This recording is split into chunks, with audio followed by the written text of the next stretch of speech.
New COVID restrictions are in place. What does Tier 2 mean for Salford? And we asked local businesses what this means for them. And it could be last orders if Eccles residents fail to save the Unicorn pub from demolition.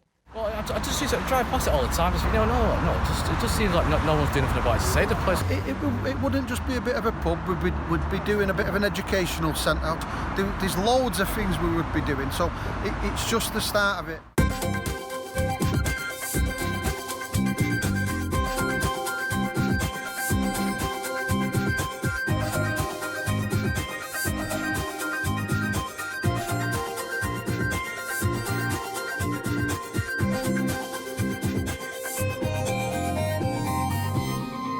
Hello and welcome to Salford Now. I'm Tim Bassett. And I'm Lucy Hill. First today, Salford is preparing for new Tier 2 coronavirus restrictions. The government's three-tier system will be in effect across the country from Wednesday, with Greater Manchester avoiding the most serious restrictions for now. Our reporter Olivia Mullally has been to a COVID testing centre in Salford. It's now 24 hours since the Prime Minister announced the new system, which he says will simplify coronavirus restrictions. From Wednesday, Salford will be in the high alert, and that's a Tier 2 lockdown.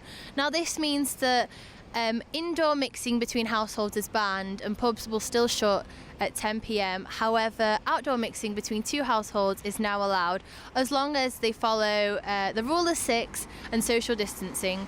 Salford has the fourth highest coronavirus infection rate in Greater Manchester, behind the city centre, Rochdale and Oldham. This test centre right behind me has been open since late September and is now fully open to those who have made an appointment on the NHS website. The government will be hoping that the new restrictions and testing centres like this one will help them get control of the coronavirus pandemic, but it is clear Salford faces a long winter. Now, more clearly, what are the Tier 2 rules? Pubs, cafes and restaurants to stay open. The 10 o'clock curfew remains. Rule of 6 to continue, no household mixing indoors. Work from home when possible. Use face coverings in public indoor settings. Prime Minister Boris Johnson has decided that pubs and restaurants across Greater Manchester will keep their doors open. What do Salford residents and business owners think of these new restrictions? Our reporter Lee McArlean has been out to find out. In the past 24 hours, Boris Johnson has announced Tier 2 restrictions to come in place in Salford. But what does business owners think of this new system, and will it work? We definitely do takeaways at the moment. Yeah, thinking about doing a delivery as well, but this is still in progress, so we wouldn't really offer it straight away. But we still hope that we won't have to shut.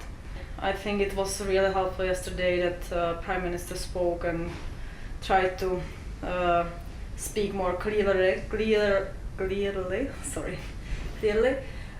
So yeah, for now it's okay for us. So we'll see what's next days will bring. So there really is a sense of relief for businesses here in Salford. But what does the community think about Boris Johnson's new three-tier lockdown approach? I still think it's quite unclear. I mean, obviously being in Manchester, we've kind of been on a different rule since August anyway.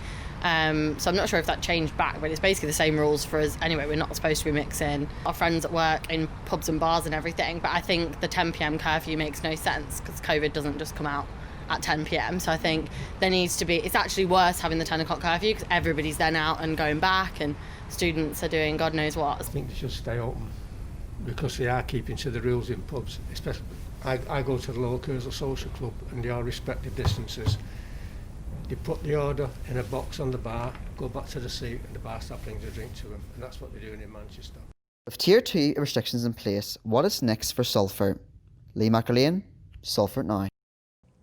Next, Eccles residents are campaigning to save the Unicorn pub from demolition. They aim to reopen the iconic pub as a community-owned venue.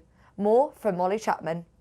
Residents in Eccles have set up a campaign to save and reopen their local pub, the Unicorn, as a multi-purpose centre for the community. The building that traces back to the late 1800s is currently set to be demolished in order to make way for new housing. The Facebook group for the campaign has almost 400 members, with many posts including nostalgic memories of the pub. The Wellington Pub Company, who own the building, argue that new accommodation in the area is much needed and says there are a number of alternative pubs nearby. The campaigners gathered last Saturday outside the Unicorn to discuss their ideas on reopening the pub as a multi-purpose centre for the community. Lee Hodson, who started the campaign, has sent an application for the pub to be added as a local asset of community value, in hopes that the building can be community owned.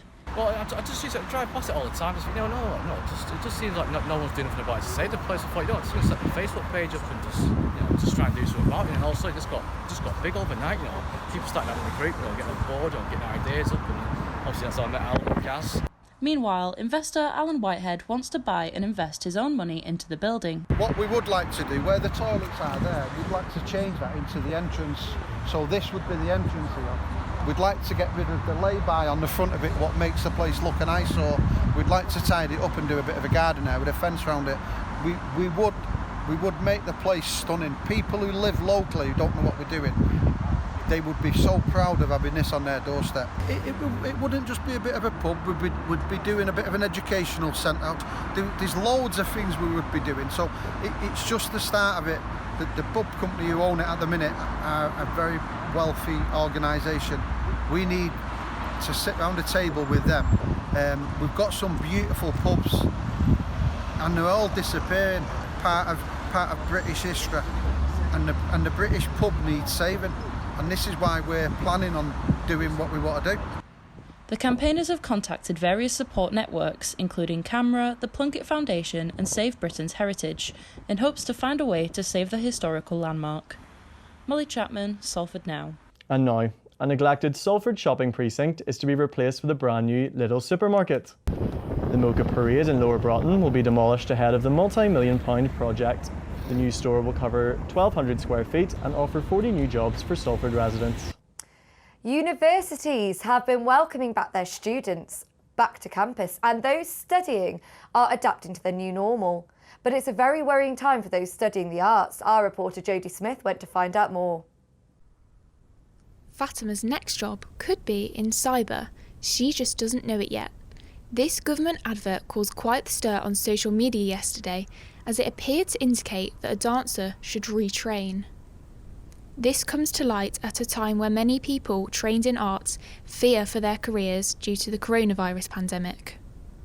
Salford University dance student Maddie is adapting to her new way of teaching, but worries that her investment into arts education is not being taken seriously. I've been doing it since I was 3. It's like I've been training all these years for what? For them to go and do something different with my life. It's just not right. It affects mentally as well. Obviously there's a lot of mental health that goes in behind, like performance industry and things like that. And for them to say that you're in the wrong career or you're not going to be able to do that, then it's going to have a negative effect on that as well. The advert had been part of a long-running campaign, but a spokesperson for Downing Street said that the timing was not acceptable. Meanwhile, Culture Secretary Oliver Dowden called it crass and said, "I want to save jobs in the arts." The uproar comes only days after ITV News tweeted that Chancellor Rishi Sunak had claimed that musicians and others in the arts should retrain and find other jobs, a tweet which has since been deleted as Sunak defended himself, saying that he meant everyone, no matter their job, should be ready to adapt. Last Monday, the government announced a £257 million survival fund for theatres, venues and museums as part of their £1.57 billion cultural recovery fund. I am very worried for them because how are they going to find jobs if you can't have crowds, you can't see the performances or anything. Like even loads of people on a set or something for a movie need dancers. It's going to be very, very difficult. And for now, those trained in the arts are holding on to hope for their future. It's not ideal when if you finish your degree, because obviously you want to get out there and you want to do what you want to do, but if you can't do that, then it's difficult and it's just going to be a lot harder to sort of secure that thing that you want to do. Jodie Smith, Salford Now. Weather getting colder. Is it finally time to say goodbye to summer? Here's Holly Pritchard with the weather. Hello, good afternoon and welcome to a sunny Salford Quays. As you can see, there's many shades of grey and we've just managed to find a dry moment in between the scattered showers, and that's pretty much how the rest of the day looks, to be honest. It's going to be grey, miserable, dull and cloudy with scattered showers, and it's fairly cool but it's not too cold. However, the rest of the week it's going to look a little brighter come the weekend, so a bit drier, maybe a bit cloudy, and some sunshine to look forward to. Hope you have a lovely week. Thanks very much. Well, all we can do is hope for some sun soon. Thank you for watching. Salford Now will return next week. Goodbye. Goodbye.